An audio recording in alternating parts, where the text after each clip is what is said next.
নবী পাক রহমাতুল আলামিন বাইতুল মামুর গেলেন। জিব্রাইল বললেন, ইয়া রাসূলুল্লাহ, আপনি যেইভাবে ফিলিস্তিন বাইতুল মুকাদ্দাসে সমস্ত নবী আলাইহিমুসসালাতু ওয়াসসালাম গণকে নিয়ে 2 রাকাত নামাজ পড়েছেন, ঠিক একই রকমভাবে আপনি বাইতুল মামুরে সমস্ত ফেরেশতাদেরকে নিয়ে 2 রাকাত নামাজ পড়ুন। নবী পাক শুধু মানুষের নবী নয়, নবী পাক ফেরেশতাদের নবী।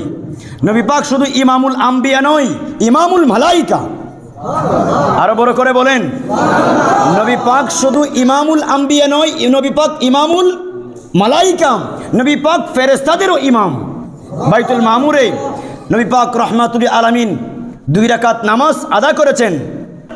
নবী পাক রহমাতুল আলামিনকে বলা হলো, ইয়া রাসূলুল্লাহ, আপনি যেই রকমভাবে ফিলিস্তিন বাইতুল মুকাদ্দাস সমস্ত নবীগণকে নিয়ে নামাজ আদা করেছেন, ঠিক একই রকমভাবে আপনি আজকে নামাজ ফেরেশতাদেরকে নিয়ে আদা করুন।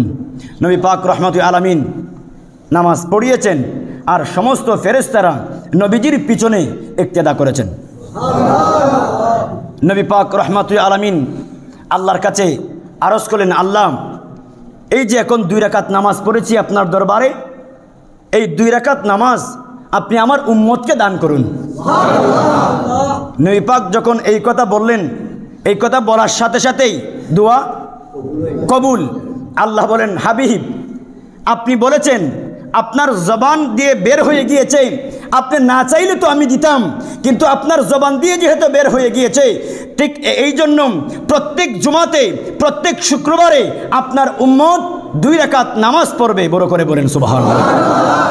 যেই 2 রাকাত নামাজ আমার আপনার নবী রহমাতুল আলামিন ফেরেশতাদেরকে নিয়ে বাইতুল মামুরে আদা করেছিলেন। আরো বড় করে বলেন সুবহানাল্লাহ। এরপর থেকে নবী পাক রহমাতুল আলামিন সিদরাতুল মুনতাহাতে, এখানের মধ্যে আরেকটি কথা, আমরা প্রতি শুক্রবারে নামাজ আদা করি মসজিদে। ওই যে নবী পাক বাইতুল মামুরের 2 রাকাত নামাজ পড়েছেন, সমস্ত ফেরেশতারাও বাইতুল মামুরে প্রত্যেক শুক্রবারে একত্রিত হয়। আমরা যেই রকমভাবে প্রতি জুমাতে একত্রিত হয়ে মসজিদে জামাতে নামাজ পড়ি, সমস্ত 7 আসমানের সমস্ত ফেরেশতারা বাইতুল মামুরে একত্রিত হয়। আল্লাহর জিবরিল আলাইহিস সালাতু ওয়াস সালাম আজান দেন। আজানের পরে হযরতে ইসরাফিল আলাইহিস সালাতু ওয়াস সালাম খুতবা প্রদান করেন। কে? হযরতে ইসরাফিল আলাইহিস সালাতু ওয়াস সালাম খুতবা প্রদান করেন। আর হযরতে মিকাইল আলাইহিস সালাতু ওয়াস সালাম নামাজের ইমামতি করেন।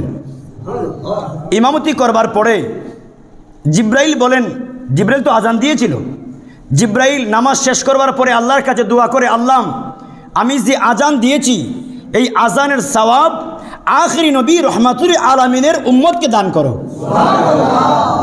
ইসরাফিলও দোয়া করে, আল্লাহ, আমি খুতবা প্রদান করেছি সমস্ত ফেরেশতাদেরকে নিয়ে, এই খুতবার মধ্যে যেই সওয়াব হয়েছে, এই সওয়াব এই খুতবা যার মাধ্যমে পেয়েছি, এই নামাজ যার মাধ্যমে পেয়েছি, আখিরি নবী তোমার বন্ধুর উম্মতকে দান করো। হযরতে মিকাইল আলাইহিস সালাতু ওয়াস সালাম তিনি কি করেছিলেন? ইমামতি করেছিলেন। তিনি আল্লাহর কাছে দোয়া করেন, আল্লাহ, আমি তোমার সমস্ত ফেরেশতাদেরকে নিয়ে 2 রাকাত নামাজ পড়েছি, এই নামাজটা তো মূলত পেয়েছি তোমার বন্ধুর মাধ্যমে, আখিরি নবী রহমাতুল আলামিনের মাধ্যমে। আজকে এই সওয়াব তো আমাদের প্রয়োজন নাই, এই নামাজের সওয়াব তুমি তোমার হাবিবের বন্ধুর উম্মতকে দান করো। এই কথা যখন বলেন, তখন উনার সাথে সমস্ত ফেরেশতারা আল্লাহর কাছে হাত তুলে দেয়, আল্লাহ, আমরা যে নামাজ পড়েছি এই নামাজের যে সওয়াব হয়েছে, এইগুলো আমভাবে তোমার সমস্ত বান্দাদেরকে, বিশেষ করে আখিরি নবী রহমাতুল আলামিনের উম্মতদেরকে দান করো। আমার আল্লাহ পাক সুবহানাহু ওয়া তাআলা তাদের এই নামাজ কবুল করে নেন, এই সওয়াব আল্লাহ পাক আমাদেরকে দান করেন।